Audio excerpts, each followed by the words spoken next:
Hi, welcome everybody to One Date to Love. I'm so happy that you're here. Today I have a gorgeous, wonderful, beautiful actress that you know from One Life to Live, Bold and the Beautiful, Young and the Restless, and a lot of other things that I've seen her on. She even worked on Pure Flix, which I did too. Of course, mine's not out yet. I don't know when it will be, but anyhow. Tracy Melchior, please welcome Tracy to the show. I'm so happy that you're here. You're such a beautiful woman, my God. Oh my gosh. Oh, well, I love you already. Oh, you You'll be really? everywhere. One Day to Love is about dating, marriages, relationships, things that make people feel happy and successful that they love. And I just want to know how you made it to 25 years. Um, well, Married when you were 10? Were you 10 when you got married? yeah, right. Yeah, exactly. No, actually, we were in our late 20s. I'm 53. And, I think it was just the decision that we're married and we're together. So whatever, because it's not all rainbows and puppy dogs, right? In 25 years, but just the option of cutting and running was not really there for either of us. We both came from divorced parents, and really wanted to keep our family intact and stay together. And so I think one of the things that really helps is one, neither of us were ever ready to cut and run at the same time. That's important. There's different times, trust me. There's different times people are ready to throw in the towel, but if you're both not ready to throw in the towel at the same time, you're going to make it. You're going to make it. As long as one of you can pick up the paddle and row for the marriage, when the other one's just like throwing their paddle in the river, like, because I think people think, oh, well, you're so lucky you've been married. Your husband must be great. And it's like, no, at times it wasn't great. And that's a big thing.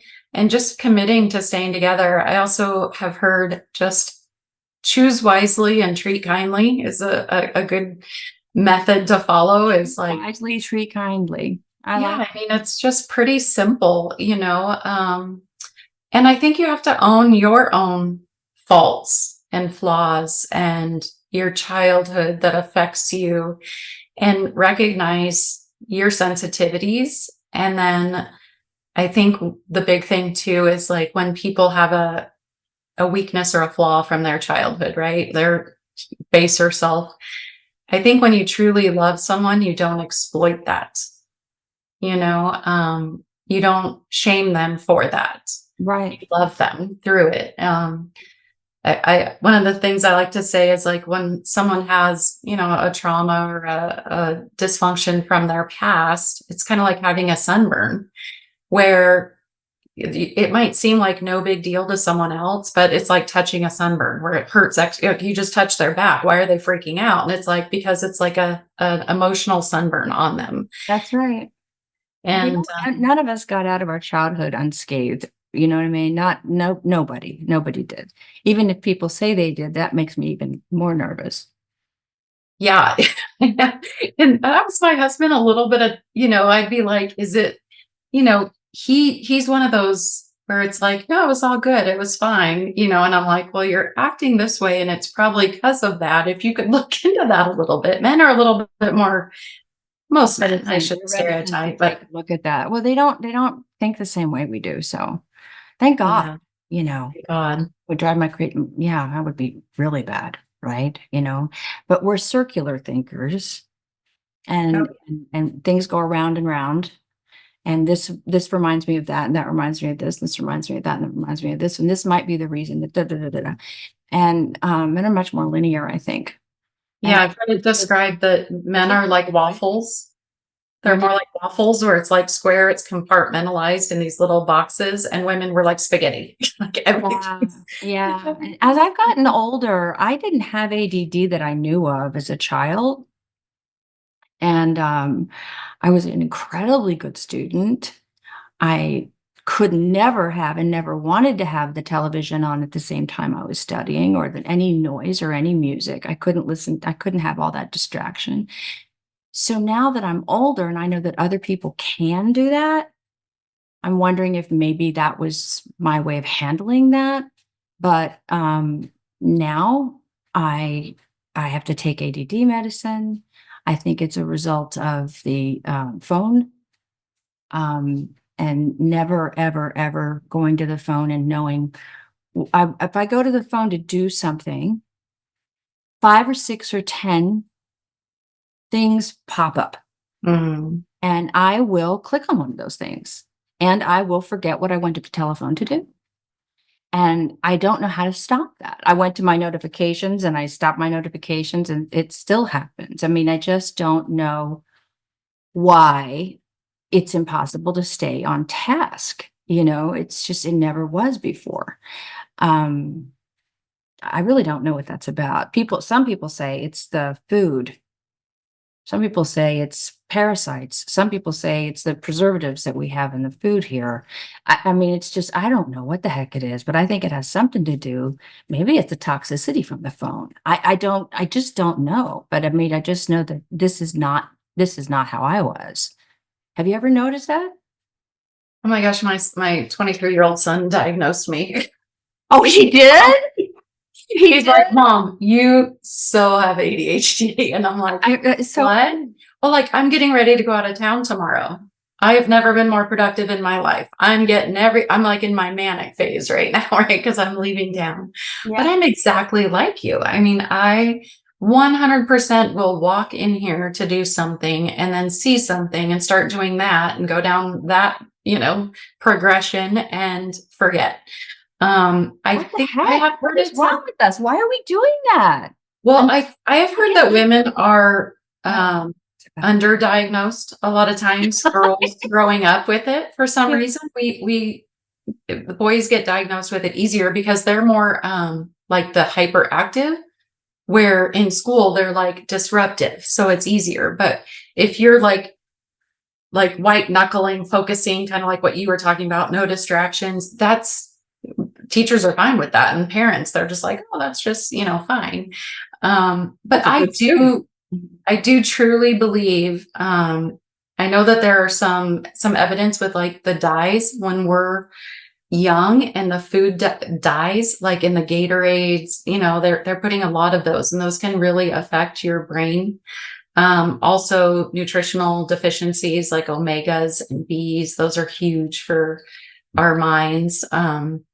And there's a lot of great supplements that can help naturally. I need to get some. Okay. Because I don't like it. Makes me crazy.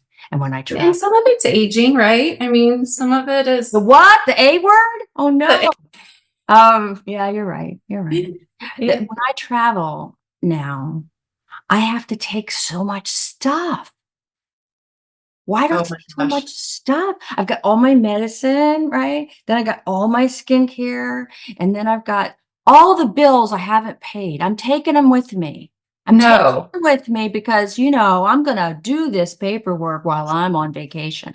And I've got the books I haven't read and the magazines I haven't read and the articles I wanted to get back to. I'm going to do that. On vacation. Oh, yeah. Absolutely. And so I bring all the same crap back as I took. Yeah. Got it. And I do it I do it always. I always do this. And people are like, why do you have so many bags? Well, I don't know, but just in case, I just want to make sure I've got everything I could possibly need. I hate going out and buying something I've already got. Oh, yeah. Even just going, like, when I never get in the car without an ice cold drink and a snack in case. Me too. Do you ever watch, like, there's these Instagram videos all the time of the difference between me getting in the car and my husband getting in the car, and the guy gets in with like his. I've never seen that. And the girl's got a bag. She's got her hot drink or cold drink or snacks or or sunscreen or hat. Yeah, we don't know. We go fishing. You never know. Yeah. It's insane. Funny. I don't know. And I think part of it though is just there's so much coming at us in society now. It is like the phone is definitely addicting. It's like, why am I looking at my phone right now? I was on my way to do this or whatever. And the social media, and it's just endless. I mean, when we were growing up, we had like Saturday cartoons. TV literally shut off at like 10 o'clock at night after the news, right? It would go to the static. Yeah, And it like, now just turn your mind off and go to bed. right. Now we can stream anything at 3 a.m. if you wake up. You can like stream any TV show. And it's like, it's just constant, at us. And I Yeah. think that maybe is. And it's not like we don't have control over it, but for some reason, it's really hard to stay away from. And I've done some fasting places. I've gone all my life. I've gone to fasting places. And if I ever did another business besides show business, I remember this German woman who was like 75 at the New Age Health Spa in Neversink, New York. She was like 75. She had long, really lean muscle legs, but they were thin and they were real strong. And her arms, she was just lean, German. Blah, blah, blah, blah. And she would climb the mountain like it was nothing. Like it was nothing. And I'm like, the only way I'm going to be like that, is if I own one of these places. And I loved it. That one was really neat. It was called the New Age Health Spa, and it closed, and I don't know why. They grew their own organic food. It was a farm. It was very reasonably priced. You could drive there from New York. So you're on the soap in New York, you drive up there for the weekend. All of us did. It was really easy. And then if you wanted to go crazy, you'd go to St. George, Utah. Have you been up there? Oh yeah, I love St. George. Isn't it fantastic? It's Yeah. like crazy. I know it's too much now. Yeah, the place I went to was called the Green Valley Health Spa, and it was the greatest one ever. It was the greatest one ever I've ever been to. I even had a woman from there come. I paid her to come down and do family therapy with us, all the way down here to Palm Desert when my husband was alive, because we were all having trouble with him dying of cancer and being so sick. And then the way it manifested with the kids, it was really amazing. I mean, she gave me a list of feelings, and I'd never seen a list of feelings. Really? And yeah, and she said if your kids go to put dishes in the sink and they leave them there, or they leave them next to the sink, you're saying that it really, really affects your self-esteem. Well, what are you feeling? I said, I'm feeling mad. I'm feeling angry. She goes, no, what else are you feeling? I said, I don't feel loved. I feel like they don't give a crap about me. That's what I really feel. I don't feel loved. I don't feel like they care. I don't feel like they're thinking of me. She goes, wow, that sure is a lot to put on dishes in the sink. So can you tell your daughter when they put the dishes in the sink and they don't take care of them, and they're doing that for you to do it, could you tell them, when you do this, it makes you, and I would say to them, it makes me feel unloved, and that kind of communication in our family was so helpful, because that's really, they did that at this place. I mean, it was like you hike 8 miles, right, in St. George in the Red Mountains, and then you get all this shrinky dink stuff. Then they got a spiritual guide, and they got an Indian guide, tells you what your American Indian, sorry, what your all your different toe, what do they call them? I'm not sure. Like an animal thing. I don't know what that is for you. And it was just really wonderful. And I'd like to own a place like that, because I felt like it was so helpful. Yeah, you should. But it's interesting you say that about the dishes, because we have a 14-year-old, and our 23-year-old came back home. He works remote, so he kind of will go out for a while and then come back for a little bit. And that's an issue around here too. And it feels like a disrespect, but that's kind of what goes back to what we were talking about, like even in marriage. Marriage is similar to other relationships. It's all about communicating, and from a deeper level, not the surface, like, oh, it just drives me nuts. It's, That's not it. That's never it. there's a deeper level of truth and intimacy And it does. It feels a little bit like a disrespect, especially when you tell them, hey, it's really important to me if you could do this with your dishes, if you could not leave things here. And then when they do, it feels like they know it bothers me and did it. And Right. in any relationship, it's like it feels passive aggressive It does. because And you put all this energy into it and all these labels on it and all this importance on it. And they're not thinking of it at all. It's not even on their mind. But and once then they I think you're told crazy. them, There's so much, right? pardon? And then they're like, what's wrong with you that this bothers you? Why are you taking it so personal? Why are you Yeah. sensitive? Yeah. Well, there's a lot of things I take personally, and I have to work so hard at not doing it. It's tough.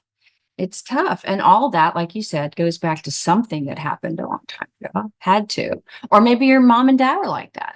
Right. My dad was all about respect. If you Mhm. disrespected my dad, you were sorry. You were so sorry. He had a bad temper. So speaking of disrespect, I've got this HOA. Can you hear that noise? I can't. No, it's not coming through. All right. So this is not the show to bitch about my freaking just anyway, they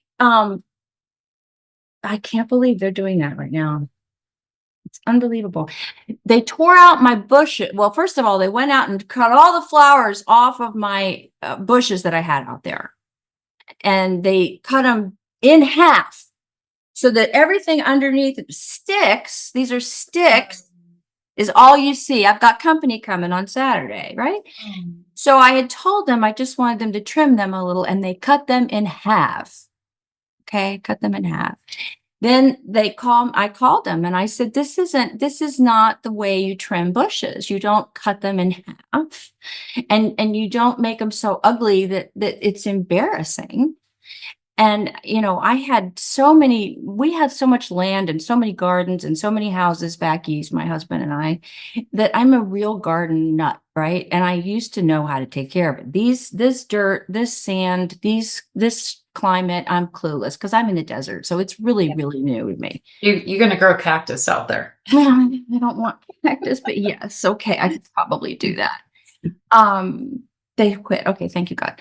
So anyway, so I said, that's not the way to do it. So then they said, well, we're going to take them out. I said, no, you're not going to take them out. They're going to grow back and I'll trim them myself. I don't want you to do it. Well, if you do that, it's going to be a violation. I said, oh, so if I trim them and I don't kill them and I don't ruin them, it's a violation. Well, I think you should let us take them out and put in new ones. I said, what good is that going to do? Because then is it going to be so small, there's not going to be any flowers. Well, it's going to take them a while to grow. I said, right. And this is summer and I'm going to be here for a couple more months. Don't do it right now. I came home from the hairdresser and they're all pulled out. So there's gunk all over my backyard. And Well, I'm like, someone's on a power trip with you. I know it's not the first time. It's like it's been hard. It's been hard here. This is when I want to bring my husband back from the dead because he would ream him a new one. Do you know what I'm saying? He was an attorney. He could scare anybody. He could, Oh, man, they would behave, I used to just get like, I would say, could you just write a letter on your letterhead and then I'll be fine. You don't have to do anything. I'll just, that's powerful. Yes. it was. Well, your husband's in law enforcement, right? Yeah. But he has Yeah, to be careful with it's helpful to have somebody that's intimidating a little that. bit, I mean, No, you have to be careful with that though, because they'll go right to the department and complain that he's like using his influence or threatening them as a cop. So I wasn't able to use that very much. oh, that's a shame. That's a Yeah. shame. We had a mailman who came, we had a rental home in Tarzana and the renters had moved out and we were going to sell it. And we were there and we had our dog tied up on the front porch while we were doing it. And we hear him barking and I go out and the mailman was coming and we had our mailbox on the front porch. And as I walked out, I saw him and then he sees the dog and he's turning around and I'm like, oh, no, it's okay. He's tied. I'll come grab it. And he just like goes like this and keeps walking, like blows me off. And I was pregnant with my first at the time, so I was a little hormonal at the I'm like, "Hey, bring me my mail," because we lived like an hour and a half from there, and I wanted to get the mail while I was like, "Hey," and he just totally ignored me, got in his truck and drove. I'm like, "What the heck?" So I called the, whatever it was, Post office? whatever, and they're like, "Oh, well, if he feels threatened and if he's unsafe, he doesn't have to deliver the mail." I'm like, "Well, granted, but the dog was tied." I'm like, "We know the laws, like, we're not." I go, "My husband's a cop. Never should have mentioned that." The next day, my husband gets called in and says that this guy was harassed by a police officer. Oh, that's a bunch of horse manure. It wasn't even him. It was It me. wasn't even me. Yeah, and she was really beautiful, and she had blonde hair and blue eyes, and she looked like she could be an actress. Oh my That's God. the policeman that harassed him. So early on in our marriage, we hadn't even been married 2 years. He's like, "Please just don't ever say I'm a cop." Like, okay. Mum's the word. My friend Martha Byrne. Do you know Martha Byrne? Oh, she's married to a cop too, right? Yes, she is. Yeah. Yes, she is. We ever met though, but I know a lot of people when they find out I was married to a police officer, they would bring her up. And she's wonderful. She got married when she was really young. She'd been on that show since she was like 10. So she was in sort of an adult life for a long time. And so when she got married young, she was ready, you know. I wasn't. I didn't get married till I was 37. So Wow. but she's amazing. And they're going through a really hard time right now. He was accused of doing something he didn't do. And that happened to my husband too. And I called people and said, you know, this federal judge is trying to take a bunch of money from us and we didn't do anything wrong. And I think we should fight it. And we had given money to Andrew Cuomo, and we'd given money to we always given money to different politicians that we liked. And Lee Fisher had run for governor and attorney general in Ohio, and we supported him. So I figured the least they could do is answer my phone call. So I called and I said, "What do you think I should do?" And they said, "If the federal judge says that you need to settle, you need to settle." And I said, "But we didn't do anything. We saved people. We helped people." Mm.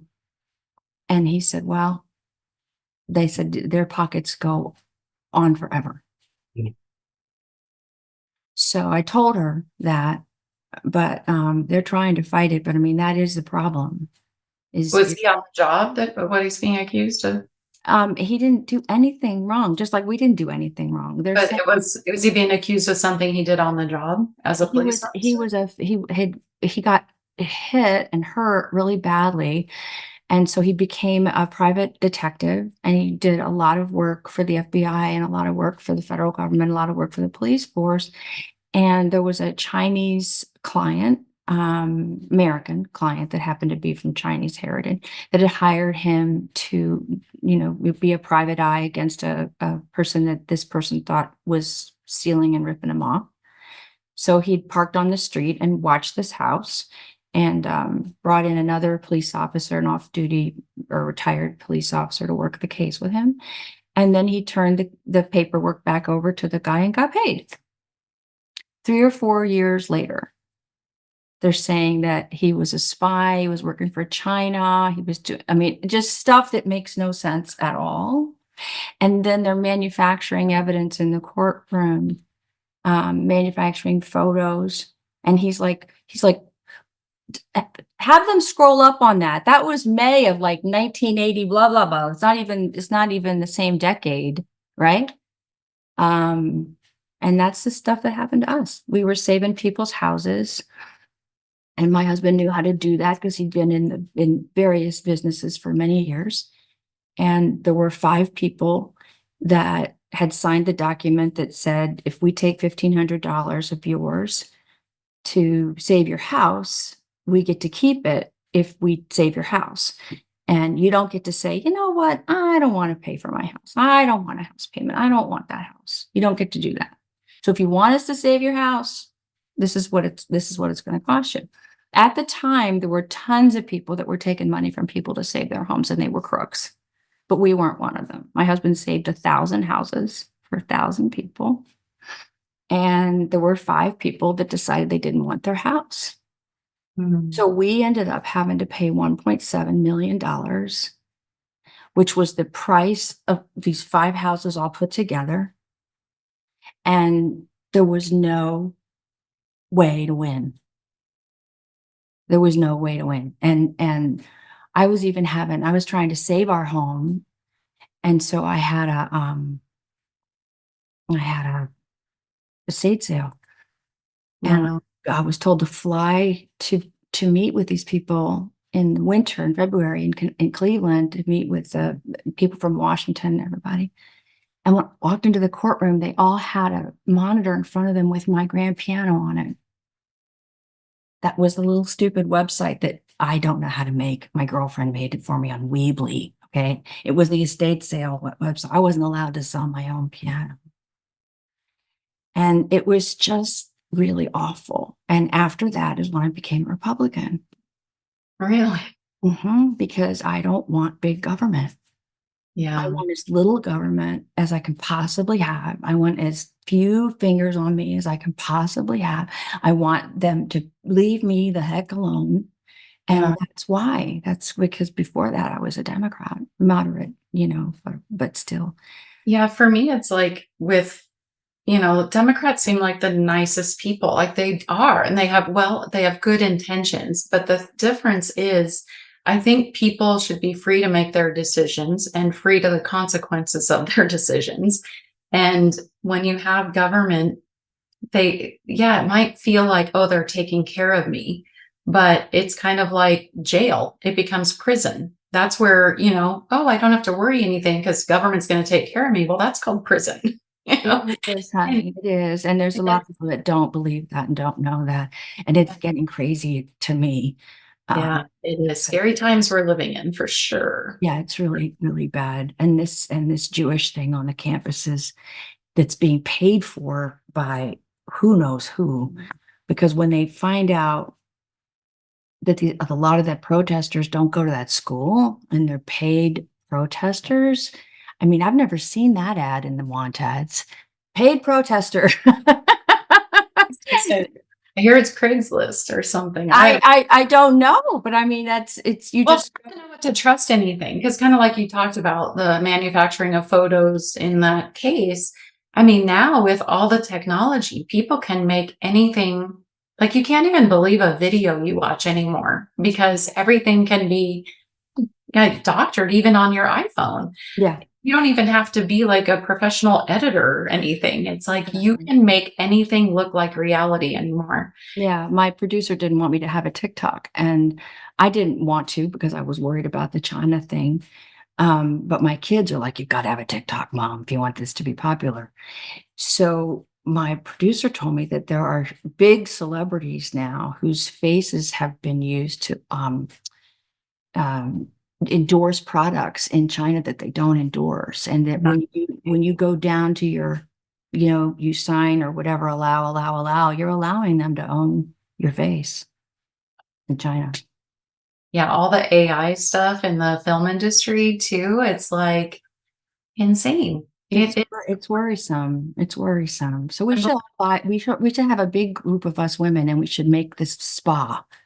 We should. Oh, yes. I'm in. I'm totally in. I think that would be a blast. We'd have a lot of fun. We'd have everybody up there. We could do a lot of role playing. We could do a lot of fun. We could perform. We could hike. I just think it would be heaven. And I'm a total, not, I don't know, for lack of a better term, health nut or whatever, but I do, after having some health issues myself, like 10 years ago, I sort of had to educate myself on, diet and all the stuff that, like you're talking about toxic chemicals and all of that. And I feel so much better for it. And I love helping educate other women on that because, as we get older, our hormones are all out of whack and we're not realizing that the lotion we're putting on, the makeup with the chemicals is affecting our hormones and our metabolism and our thyroid. And who I would used have to sell Arbonne, and I did it because they didn't have any of the chemicals in it.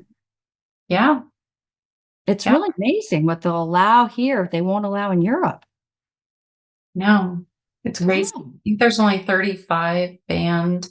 But then there's sometimes too, there's things that we don't allow that they do. I mean, it's interesting when you really start digging in, like certain things, a lot of it's our labeling too. Like we have different requirements in labeling here. Oh, I mean, you can go down huge rabbit holes on this stuff. that would be worth my time because that's interesting to me. It is really interesting. And like, you know, like when you think you're reading the label and you're understanding what's in your product, I always say labels are the headline, they're not the article. I'll be darned. Because there's so much nuance in ingredients. You know, a lot of people are like, I will only eat things that are purely natural if I can read the label. And I'm like, have you ever read the ingredients in a strawberry or an apple? I mean, you can really, it's kind of like breaking open an atom, all kinds of stuff explode.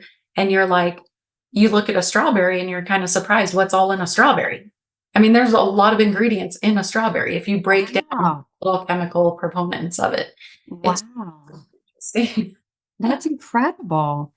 And then I also like to say, people are like, oh, I only eat stuff that's natural, natural, natural. And I'm like, okay, everything in nature isn't safe either. I mean, rattlesnakes, parasites. Do you ever come down to the desert? You know what? Actually, do you know Kimberlyn Brown? Of course. So she was trying to get me to come out for a hockey game because we Oh, both. it's so much fun. It's so much fun. It's Okay. 10 minutes from my house. Oh my God. Tonja Arena is right 2 minutes from me. Oh, that's so cool. So my son, who's 23, he played ice hockey all growing up, played for the Junior Ducks. And so I was going to try out for that. I think she's coming to Arizona the end of May, but I can come there anytime. We'll plan it, sure. I would love that. They're in the finals. It's so exciting. Oh my gosh, ice hockey is the best. It Yeah, is. we really love it here. I never liked it when it was the Kings. I didn't like it in New York. But here, it's the only thing I know of where everybody in the community goes. It's a community thing. It's not just the snowbirds that are coming to visit. It's the families and the kids. And the only thing I don't like is when they'll say, like, Gastineau, even though there isn't one, you suck. And I'm like, it stink. He stinks. He stinks. It's not nice. And there's always a little 6-year-old in front of me, that I feel responsible for. Right. So I'm like, that wasn't nice. And whoever I'm with goes, it's not supposed to be nice. It's ice hockey. I'm like, but you can't say that word in front of these children. They need to say something like stinks, even though that's not nice either. It's better than this other one. Drives me crazy. So I have things I've written down to talk to you about that we haven't talked about yet. Okay. What did you play? You played Kristen Forrester. Yes. So who did you work with on B&B? Well, let's see. John McCook was my dad.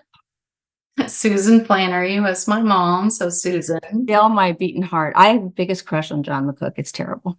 It's just terrible. I've had a crush on John McCook since I was a kid. I mean, I just love John McCook. I think he's the best. Mhm. He's the best. And Peter Bergman too. Stop. And then we had Ron Moss played Ridge when I was there. Oh, isn't he fabulous? Oh my God. And then I absolutely love Windsor. Played Thorne while I was there. Yeah. Yeah. He's a dog. He actually he was living in Vegas for a while, and my son was playing a hockey tournament in Vegas. He came and watched one time. How wonderful. How kind is that? And then Susan Flannery lives up near Santa Barbara, and I was in a horse show. I ride horses. She came to my horse show in Santa Barbara. Wow. I love horses. Where do you have a horse? I do. Yeah. Where do you keep your horse? Well, we're actually building a barn on our place right now. We just moved to Arizona a couple of years ago. We built this house and now we're working on the barn. We just moved. Congratulations. So she's boarded just down the street right now, but I've had her whole life. She was actually my childhood horse. It's her granddaughter. So really? Wow. My mom bred horses. So it was like that horse I had growing up, and then she bred her and had a baby, and then that baby had a baby, and now she's mine. Wow. Wow. That's incredible. I lived across the street from people that had horses when I was little. I used to ride bareback when I was little. And then Western. I never didn't learn English and the other one till later on in life.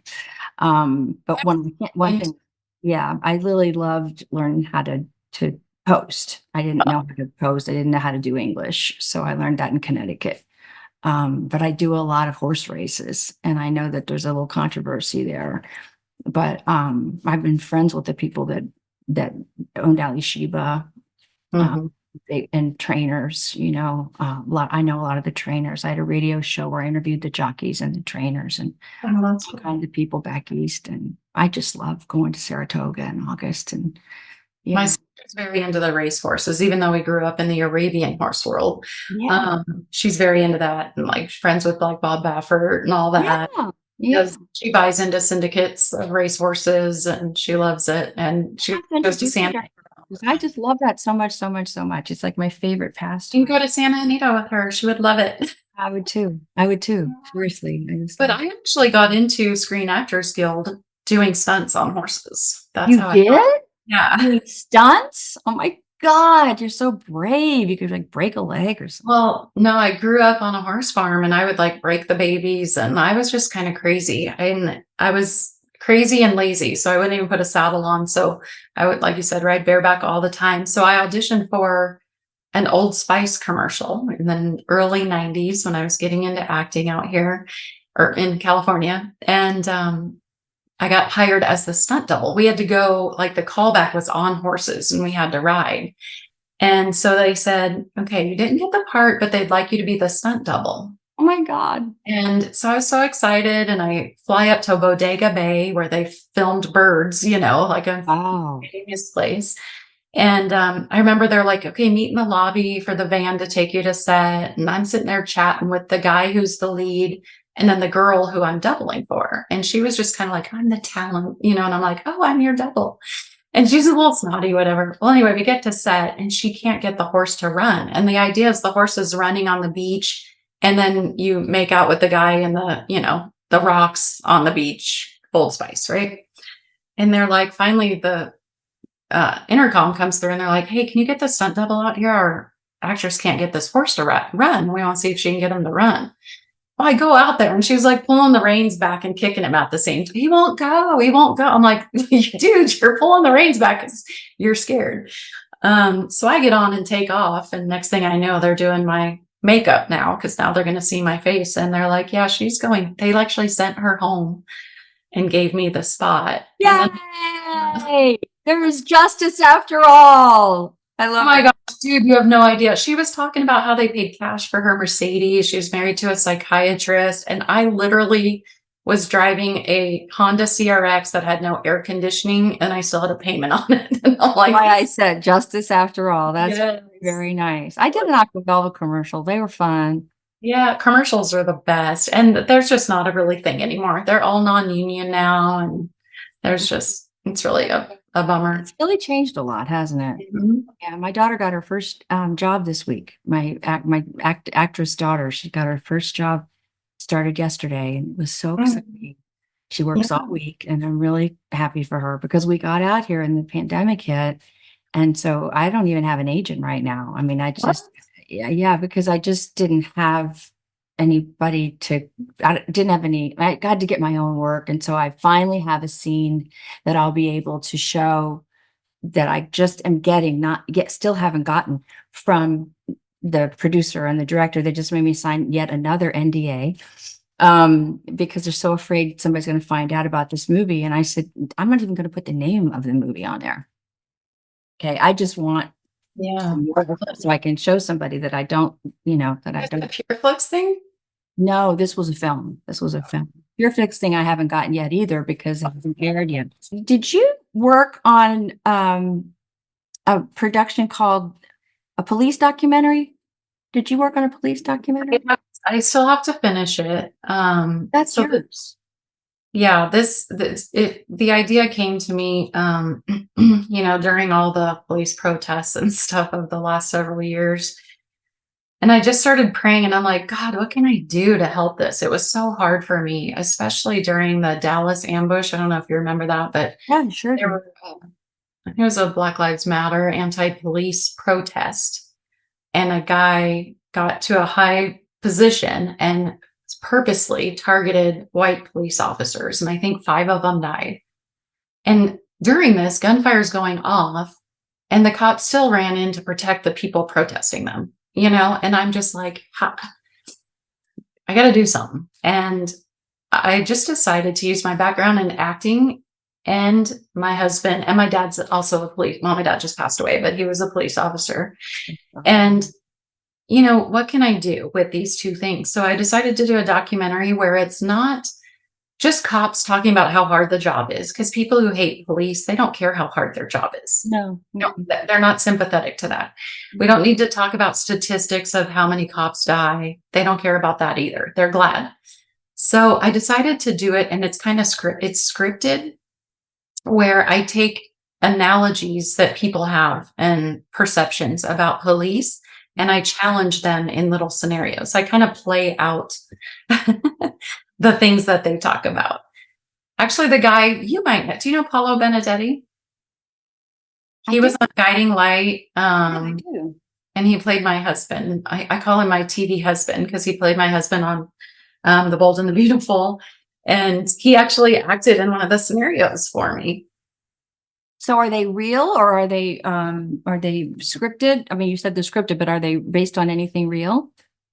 So I feel like if we're breaking down scenarios, people are just going to argue it, right? Because people only want to believe what makes what they believe true, right? Everything else is discounted. So what I decided is, okay, for instance, the scenario I did with Paulo was I have a girl, she's getting pulled over by a police officer. And I had a guy named Justin. He's a social media influencer, ex-police officer. And he pulls her over. And she is oppositionally argumentative, like some people are about police. Give me your wallet. I don't want to tell you. I was not. I don't have to tell you anything. I was, that whole thing. And we're looking at him, and we zero in on his gun and, everything. And then the narration is basically, I get it. Some people don't like police. They fear them. They think they're out to get them and can kill them for no reason. And then you hear this like rewind. And now instead of the cop coming up to her window, it's Paulo. But he's a carjacker, basicher, Oh, he comes up to the window. He has a gun. He flashes his gun and tells her to roll down her window, give her his her wallet, all those things. And she complies immediately. And so then my narration is, okay, so if you think police are bad, if you think they're going to harm you, why wouldn't you just do what they say to get out of there alive? Why challenge them? Why further anger them? Why, it's like, if you think they're a bad guy, an armed robber walks in a bank and everybody's like this, right? Okay, here, take my money, do whatever. that's a really smart way to look at it. So why, when a cop has a gun and you think he can kill you for no reason? If a Doberman's coming at me, I'm like, here, puppy. Oh, I'm not like, hey, dog, we want a piece of me? No, I don't challenge it, Exactly. So I just kind of challenge those kind of narratives in a way that people can't argue the exact situation. Well, Philando Castile, well, this and that. Well, he had a right to carry that gun. And I don't want to argue. It's not useful. I just want people to kind of like, I never really thought of that. Yeah, that's really going to be helpful to people. So how far along are you? I have pretty much the majority. I need to get in and do some, as we're editing it, you notice where it's like, oh, I need something to bridge this and make it flow here. And I have to do that still. And then the idea for it is put it out to the International Association of Chiefs of Police. And they would just get an email and say, would you like to show this as a community event? So basically what I would do is, let's say Palm Springs Police Department says, you know what, our community could use something like this. And what they would do is I would rent out a theater, because, that's not very expensive. And hopefully the police unions, who that's their job, right? Community relations, they could pay the $500, host an event at a theater, because we want a neutral space. We don't want, the police department, and have it at a neutral place, and then have local police officers there to do a Q&A after, so we can have productive conversations with community. I look at it like the worship music or the cocktail hour before, because it's going to hopefully open some hearts, or soften some hearts and open some minds. That's a to great idea. I love that idea. thank you. You should talk to Martha. Yeah, if you want to put us in touch. Yeah, she would be all about that too. I would think it would be good for several of the stations that are on television that like these reality shows, and they're not really reality shows. Do you know what I mean? Some of them aren't. Scripted reality shows. Yeah, exactly. So what's Breathe? I looked that up. Oh, you know what? That was kind of a smaller film, but the guy, let me just look Coming this. back out? It looks like it's coming back out. Yeah, he's kind of been breathing some life into it, and it's moving along. You know how it is. It takes like 10 years to be an Nice overnight. success. Yep. Exactly. What did he shared recently some progress with it. But yeah, he's worked really hard. And I don't even honestly remember I where bet. I originally met Frederick. But I was just so honored that he reached out and wanted me to be a part of it, helped him with the casting a little bit, connected in with some people. And I like to support people who have a huge passion and talent, and it's just fun. That's awesome. Well, you're a really good person. I'm so happy that I got to meet you this way. And I Oh, hope I get to meet you in person. And hey. and I'd love to have you and your husband on when I get back in the studio in Malibu. It's an ordeal to get out there, but it's worth it. It's really beautiful. And that's where I normally have my studio sessions is in Malibu. Hush. And We still like to get out to California. I have a lot of friends and family out there, and we still where go. are you in? Are you in Scottsdale? Where are you? We're about an hour north. We're in the Prescott area. Oh, beautiful. I know that area. It's beautiful. We I'm so love it. happy I got to meet you. I'm so glad you're doing so well. I'm so glad I got to meet you on these shows with all these people that I know. So Yeah. I have the same friends. And I'm really, really excited to find out all that you've learned to keep a beautiful marriage together for 25 Mm. years and your happy children. It's very important to all of us. So thank you.